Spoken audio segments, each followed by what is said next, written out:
நான் அதுக்காக தான் கடைசி சீட்டில் ஓரமாக உட்காந்தேன், உங்களுக்குலாம் கட் பண்ணுறதுக்கு ஈஸியாக இருக்கும் அப்படின்னு சொல்லிட்டு. நடுவில் வேற தூக்கி வச்சா வந்து இப்போ வந்து தர்புகா சிவா வேற கட் பண்ண முடியாது, அவர் தான் வந்து மாட்டி விட்டாங்க என்னைய. நான் அந்த விவரம் தெரிஞ்சு நான் எவ்வளோ வருஷம் இந்த வருஷத்தில் உட்காந்துருக்கேன், 27 வருஷமாக அந்த இடத்துல உட்காந்துருந்தேன். ரொம்ப ஆச்சரியமாக இருக்குது எனக்கு. முன்னாடி வந்து உங்கள்லேயே இருந்து வந்த ஒருத்தன் அப்படிங்கிறனால ரொம்ப ஒரு ஹாப்பியான மொமெண்ட்டாக இருக்குது.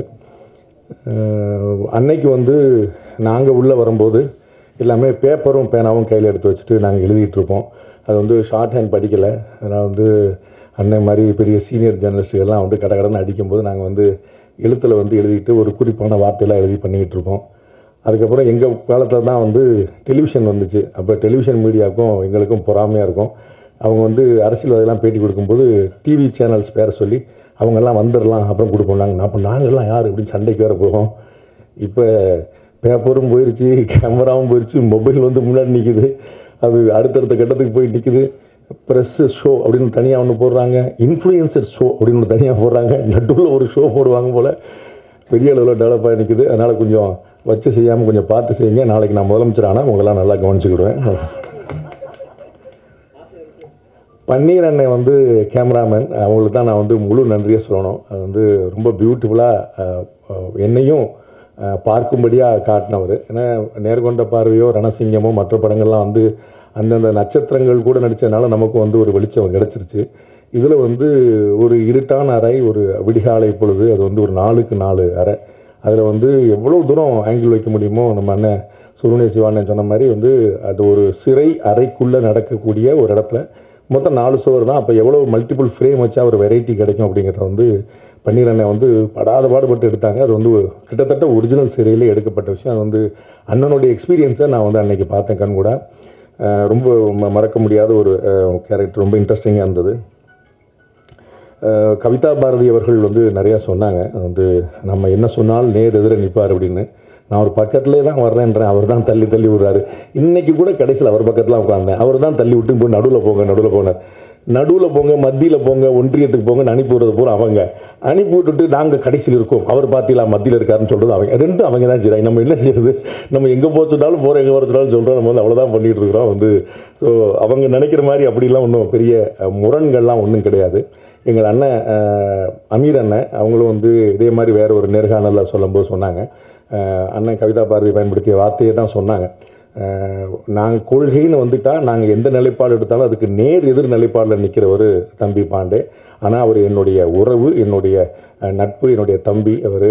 ஆனால் யாரையுமே ஒரு வார்த்தை கூட மரியாதை குறைவாக பேச மாட்டார், ஒரு திருன்னு சொல்லியோ ஒரு அவர்கள்னு சொல்லியோ சொல்லாமல் சொல்ல மாட்டார் அப்படின்னு சொன்னார். நமக்கு வந்து எல்லாத்தோட பெரிய விஷயம் உறவு நட்பு தான், வேறு ஒன்றுமே கிடையாது. அந்த உறவையும் நட்பையும் பேணாமல் இருந்துட்டு நீங்கள் பணத்தையோ பேரையோ புகழையோ சம்பாதிச்சு என்ன செய்ய போகிறீங்க அப்படின்னு பார்க்குறோம். ஸோ வாழும் காலத்தை விட பாரதியை போல் ரொம்ப ஏழ்மையை வறுமையை சந்தித்த ஒருத்தர் பார்க்க முடியாது. பாரதி நம்மை விட்டு பிரிந்த பிறகும் இன்னைக்கு வரைக்கும் வந்து அசைக்க முடியாத ஒரு இடத்துல இருக்கிறார். ஸோ வந்து வாழும்போது நீங்கள் என்னவாக இருந்தீர்கள் என்பதல்ல, வாழ்க்கைக்கு பிறகு உங்களை உலகம் என்னவாக பார்க்கிறது அப்படிங்கிறது. அதில் வந்து ஒரு உறவு நட்பு இல்லாமல் நம்ம வேறு என்ன செஞ்சிட போகிறோம் அப்படிங்கிற ஒரு எளிமையான விஷயம். கொள்கை முரண் எல்லாருக்குமே இருக்கும். இந்தியாவில் நடக்கக்கூடிய பாதி கொலைகள் அண்ணன் தம்பிக்குள்ளேயும் புருஷன் பொண்டாட்டிக்குள்ளேயும் தான். உங்களுக்கு தெரியும், நம்ம சொத்து தகராறில் அண்ணன் வெட்டி கொள்ளையும் கூட பிறந்த அண்ணன் ஒரு தாய் மக்கள். அது இன்றைக்கி ரொம்ப ட்ரெண்டு. லேட்டஸ்ட்டாக லாஸ்ட் 10 இயர்ஸாக நீங்கள் பார்த்து கணவன் இறந்தான்னு முதல்ல ஒய்ஃபோட ஃபோனை தான் செக் பண்ணுறாங்க. கணவன் இருந்தால் முதல்ல ஒய்ஃப் இருந்தால் முதல்ல கணவனோட ஃபோனை தான் செக் பண்ணுறாங்க. ரெண்டுக்குள்ளேயே பாதி கேஸ் முடிஞ்சிடும், மீதி கேஸ் எதாவது கஷ்டப்பட்டு என்ன. அப்போ உறவா நட்பா ஒன்றுக்குன்னா இருந்தவங்களுக்குள்ளேயே இவ்வளோ பகை இருக்கும்போது அப்புறம் வாழ்கிற என்ன இருக்குது. ஸோ கொள்கை முரண் இல்லாத இடமே இல்லை. அந்த கொள்கை முரணை எப்படி நீங்கள் வெளிப்படுத்துறீங்கிறது இருக்குது. நாம் வந்து நம்முடைய பாலிசியை சொல்கிறோம், அவங்க பாலிசியை சொல்கிறாங்க. எது சரியோ மக்கள் ஏற்றுட்டு போகிறாங்க. 2 பேர் ஆளாளுக்கு ஒரு பாலிசியை சொல்லிட்டு போனபோது மக்கள் சம்மந்தம்லாம் வேற ஒருத்தரத்துக்கு உட்கார வச்சு இல்லையா. அதனால் ஒன்றும் பிரச்சனை இல்லையா. நம்ம வந்து யார் என்னாலும் பாலிசி சொல்லிட்டு போங்க, எது பிடிச்சிருக்கோ பிடிக்கலையோ, எனக்கு இது பிடிச்சிருக்கு மக்கள் முடிவு பண்ணிட்டாங்கன்னு அப்புறம் வந்து என்னுடைய கொள்கை பெரிதா என்னுடைய கொள்கை பெரிதா. மக்களுக்கு வந்து எல்லாமே தெரியும். நாம நமக்கு முடிஞ்ச விஷயத்தில் ஒரு எளிய மொழியில் ஒரு இனிமையான மொழியில் சொல்லணும் அப்படிங்கிற மட்டும்தான் என்னுடைய எண்ணத்துக்கு மேலே வரணும் கிடையாது. சபரீஷ் ப்ரொடியூசர் அவர்கள் நான் பார்த்த 11 படம் நடித்தேன், பயங்கர காமெடியாக. நானும் வந்து கவிதாக்கா வந்து கேலியா வந்து சொன்னாங்களே நடிகர் ரங்கராஜ் பாண்டே அப்படின்னு சொன்னாங்க. நான் என்ன ஓரமாக உட்காந்து குத்த வச்சு உட்காந்துருக்கேன், என்ன போய் நடிகர் தெரியல, அவ்வளோ ஒருத்தால நாள் இன்னும் ப்ரொஃபஷனலாலாம் ஆகலை அப்படிங்கிற சொன்னேன். போன ப்ரெஸ் மீட்டில் வந்து டைரக்டர் சொன்னார் போல் ஏதோ அந்த பேமெண்ட்லாம் திருப்பி கொடுத்தாரு. அதுவே வந்து நான் நடிகர் ஆளுங்கிறதுக்கான உதாரணம். நடிகர் ஆன பிறகு நம்ம கொஞ்சம் பார்த்துட்டு இன்னும் சரியாக வரல அப்படிங்கிற மாதிரி, சரியாக வரல என்ன அது இல்லை என்ன வெரி ஸ்லைட் பாய் எங்கள் ஆப்பிள் ஜூஸ் கொடு அப்படின்னு நம்மளும் கேட்கலாம். பிறகு வந்து கேட்கலாம். நான் பார்த்த ரொம்ப 11 படம் பண்ணியிருக்கிறேன். அதில் 2 படம் வந்து சாரோடைய ப்ரொடக்ஷன்லேயே பண்ணியிருக்கிறேன். ரொம்ப இன்ட்ரெஸ்டிங்கான ப்ரொடியூசர், ரொம்ப எளிமையான ப்ரொடியூசர். அவர் வந்து ஏன் டாம்பிகமாக இல்லை அப்படின்னு வந்து சுப்பிரமணிய சிவானந்தன் கேட்டார். டாம்பிகமாக இருந்தால் கூட கறந்துருவாங்கன்னு தெரியும், நம்மகிட்ட வரும்போதே பாவம் நீங்கள் தான் சார் இந்த படத்தை எனக்கு சம்பளம் கொடுக்கணுங்க மாதிரி தான் வருவார். ப்ரொடியூசர் அப்படியே ரொம்ப நொந்து போய் பாவமாக வந்துட்டு ஆமாங்க நான் ஒரு 30 படம் பண்ணிட்டேங்க அப்படிம்பாரு. 30 படம் பண்ணிட்டு சும்மா பார்த்துக்கல, அவருக்கு அவரே வருகையில் வந்து அவரே வெளியிட்டு இது மாதிரி பண்ண வேறு கூட உட்காந்து வச்சிருப்பார். அவர் இன்னும் பாவமாக உட்காந்துருப்பார். எல்லாம் வந்து பயங்கரமாக வந்து அவங்க அப்பியரன்ஸ்லேயே பயங்கரமாக போட்டோம். நமக்கு வந்து சரி சம்பளம் என்னத்தப்போ அவரே கஷ்டப்படுறாரு நமக்கு எது அப்படிங்கிற மாதிரி நமக்கு ஒரு ஃபீலிங்கை கொடுத்துருவாங்க.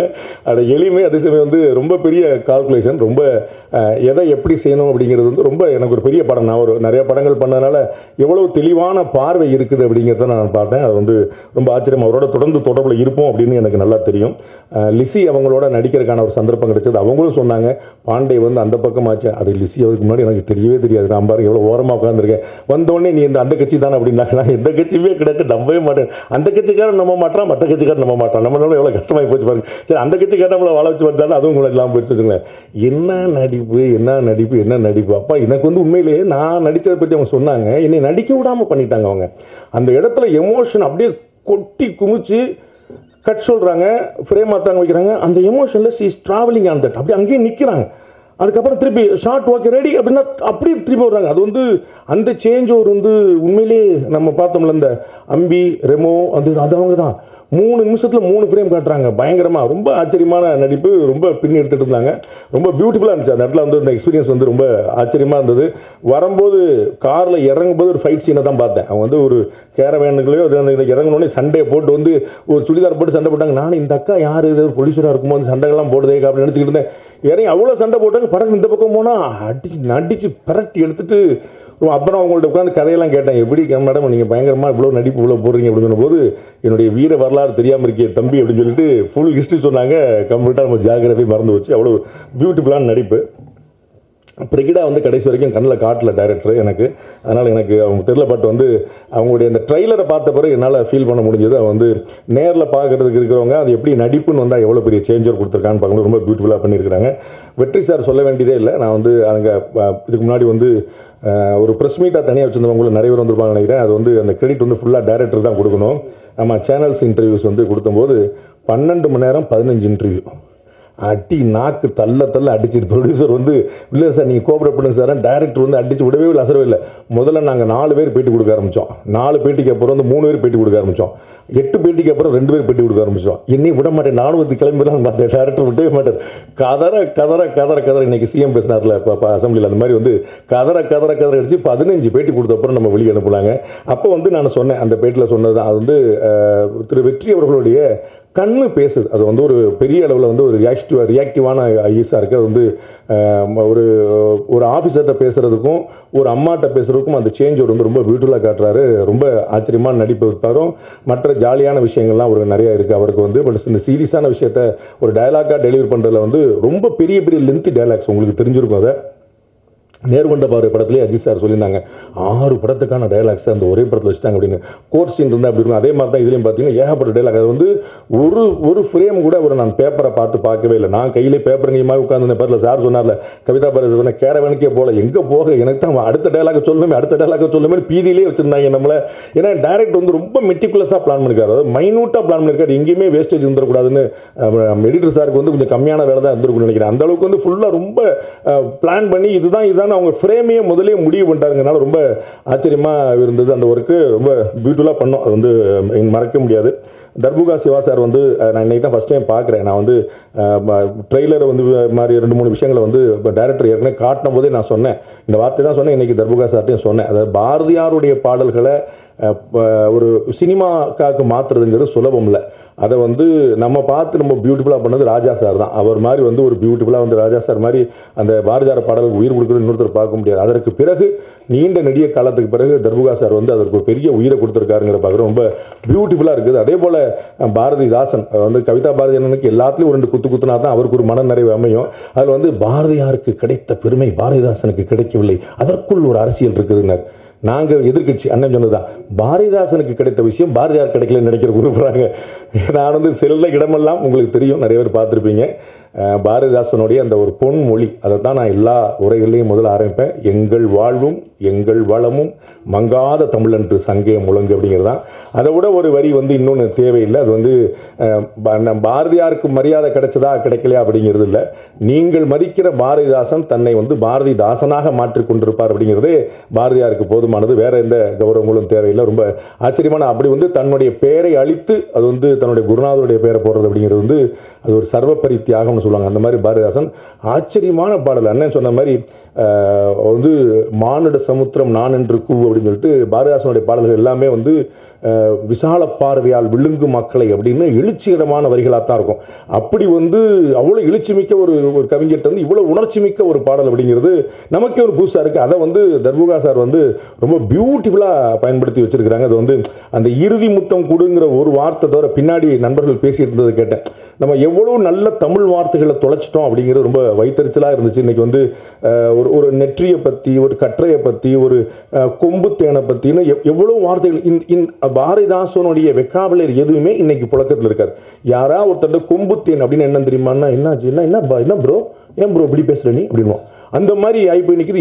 நல்ல தமிழ் வார்த்தையில காணாமல் போச்சு. அதை வந்து அது பாரதிதாசனுடைய வரிகளில் அதில் தெரிஞ்சுதான் டைரக்டர் வந்து அப்படியே பாரதிதாசன் நிப்பாட்டி கூட அந்த மாதிரி போக வேண்டாம் பாட்டு ஜென்சி அப்படிங்கிற பாட்டுக்கெல்லாம் போக வேண்டாம்னு நினைச்சார். அனுபவத்தில் அற்புதமான வரிகளுக்கு வந்து உயிர் கொடுத்திருக்கிறாரு தர்புகா. உங்களுக்கு வந்து நிச்சயமாக காலம் உங்களுக்கு நன்றியோடு கூட நிற்கும். And director sir Dayal Padmanabhan sir வந்து சொல்ல வேண்டியதே இல்லை.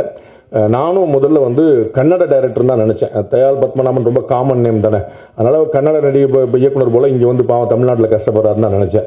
அப்படின்னா விழுப்புரம்னாரு, தலைவா நீ என்ன தலைவா அங்கே போய் பின்னி எடுத்துகிட்டு இருக்கு அப்படின்னு சொன்னால், அங்கே வந்து உண்மையிலேயே படைப்பாளிகளுக்கு எப்படிப்பட்ட மரியாதை கொடுக்கப்படுகிறது என்பதை கன்னட திரையுலகம், கன்னட அரசுகளை பார்த்து தமிழ்நாடு அரசுகளும் கற்றுக்கொள்ள வேண்டும் நான் நினைக்கிறேன்.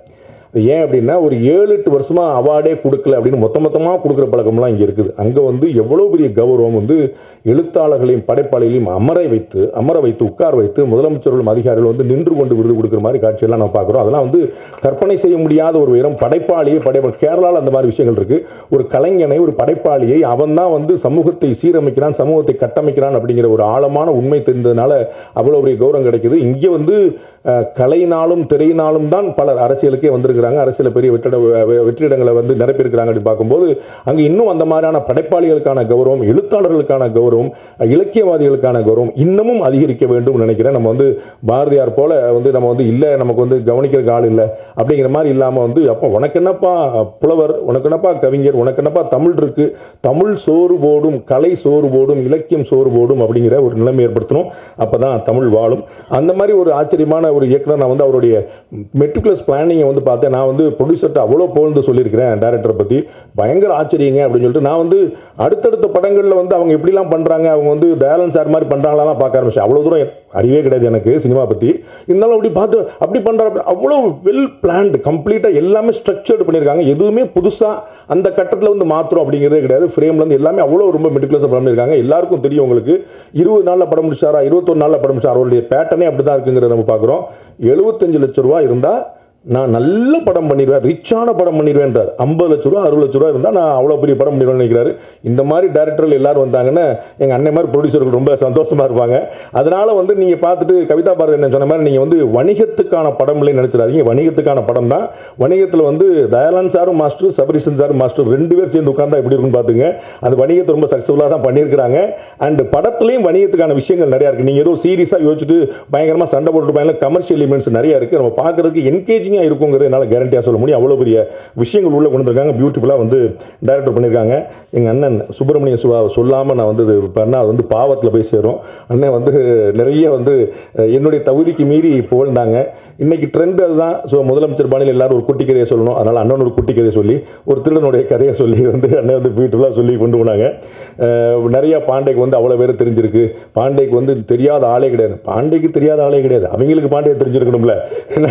அண்ணன் விவேக் சொன்ன மாதிரி இப்போ எனக்கு கமிஷனர் விஜயகுமார் தெரியும். சரி, விஜயகுமாருக்கு என்ன தெரியணும்ல, அதெல்லாம் எனக்கு அண்ணன் மோடியை சொல்கிறார். அப்படி அப்படிலாம் நம்ம வந்து சரி இன்னுமா இந்த உலகம் நம்மளை நம்பிக்கிட்டு இருக்கு அப்படின்னு சொல்லிட்டு ரைட் சொல்லா போனால் போய்கிட்டே நம்மளை நம்பர் வரைக்கும் சந்தோஷம் அப்படின்னு போயிட்டு இருக்கோம். நானும் வந்து இதே போல் ஒரு எளிமையான ஒரு பத்திரிகையாளர் தான். 27 வருஷத்தில் 20 வருஷம் கக்கத்தில் பேப்பர் வச்சுட்டு கையில் பேப்பர் வச்சுட்டு ரோடோடாக சுற்றிட்டு இருந்தவன். வெறும் டீ வெறும் காஃபி நான் சொல்லிகிட்டே இருப்போம். நம்ம வந்து சாலிடாகவே எதுவும் ஃபுட்டு போக மாட்டேங்குது, ஏன்னா லிக்விடாக ஃபுட்டு போயிட்டே இருக்கேப்பா அப்படின்னு சொல்லிட்டு அப்படி போயிட்டு இருந்த ஒருத்தன் தான். இறைவனோட கருணை உங்களை போன்ற ஒரு 4 நல்ல மனிதர்களுடைய சந்தர்ப்பம் கிடைச்சது. அண்ணனுடைய வெள்ளை யானைக்காக நான் காத்திருக்கிறேன். அது வந்து ஒரு ஆச்சரியமான ஒரு படைப்பு. அது வந்து அங்கே அப்படியே திரையிலே நிற்கிது, ஒரு ரஃப் கட்லேயே நிற்கிது. அது ஃபைனல் கட்டுக்கு எப்போ வரும்னு நான் பார்த்துட்டு இருக்கேன். அது வந்து நிறைய ஆச்சரியமான படம். உங்களுக்கு தெரியும், பெரிய பெரிய ஆட்கள்லாம் எப்பயுமே வந்து அண்ணனை கூட வச்சுருப்பாங்க. அண்ணன் பக்கத்தில் இருந்தாருன்னா அவர் பெரிய ஆள் அப்படி பார்த்துக்கலாம். நம்ம வந்து அண்ணன் வந்து பெரிய ஆள் பக்கத்தில் அண்ணன் பக்கத்தில் உட்காந்துருக்க பாருங்க, 2 பேர் பாருங்க, அந்த மாதிரி தெரிஞ்சுக்கோங்க. அண்ணன் பக்கத்தில் உட்காந்தனால பெரிய ஆள் தான் அப்படிங்கிற மாதிரி வந்து அவர் பெரிய பெரிய நெட்வொர்க் வந்து பெருசாக இருக்கும். நெட்வொர்க்கிங் தான் அண்ணனுடைய மாஸ்டர் எக்ஸலன்ஸ் விஷயமே. அது வந்து ஆக்சுவலாக பார்த்தீங்கன்னா அண்ணனுக்கு தான் தெரியாத ஆளே கிடையாது. ஓவர் த ஃபோனில் வந்து நிறைய பேர் பிடிக்க முடியும். எனக்கு வந்து ரணசிங்கம் படத்தின் போது அண்ணன் வந்து ஒரு பெரிய தத்துவத்தை சொன்னார். அந்த தத்துவம் யார் சொன்னார்னு சொல்ல மாட்டேன், ஆனால் அந்த தத்துவத்தை சொன்னார் எனக்கு அண்ணன். தம்பி, நான் அவர்கிட்ட பேசினேன் தம்பி. அவர் வந்து எனக்கு ஒரு அருமையான தத்துவத்தை சொன்னார். என்ன அப்படின்னு, ஒவ்வொரு நாளும் உன்னை விட வயதிலேயோ அனுபவத்திலேயோ பேர்லேயோ புகழ்லையோ செல்வாக்குலையோ கீர்த்திலையோ ஏதோ ஒன்றில் உயர்ந்த 3 பேருக்கு தினசரி காலையில் ஒரு தொலைபேசி அழைப்பு. அண்ணே நல்லா இருக்கீங்களாண்ணே அப்படின்னு ஒரு 3 பேர், டெய்லி ஒரு 3 பேருக்கு. அவர்களுக்கு என்னைக்கோ ஒரு நாள் தேவைப்படும் போது உன்னுடைய பேர் நினைவில் வரும். அண்ணன் எத்தனை பேருக்கு ஃபோன் போட்டிருப்பான்னு யோசிக்க. இந்த தத்துவத்தை வந்து வேறு ஒரு பெருமகனார் வந்து அண்ணனுக்கு சொல்லி, அண்ணன் வந்து கண்ணன் போல இருந்து எனக்கு இந்த உபதேசத்தை சொல்லி அதை வந்து நான் பச்சு பிடிச்சிக்கிட்டு இருக்கிறேன். அது வந்து டெய்லி ஒரு காலையில் 3 பேருக்கு ஃபோன் அடிக்கலான்னு பார்த்தேன். ஃபோன் நம்பர் தான் தெரிய மாட்டேங்குது. அதான் பெரிய பிரச்சனை. ரொம்ப இன்ட்ரெஸ்டிங்கான கேரக்டர். எல்லாத்தையுமே அந்த இருக்கக்கூடிய இடத்த வந்து அண்ணன் வந்து எப்பயுமே ஒரு ஹாப்பியாக வச்சுருப்பாரு. ரொம்ப ஒரு மகிழ்ச்சி அந்த இடத்துல பரவிடும்.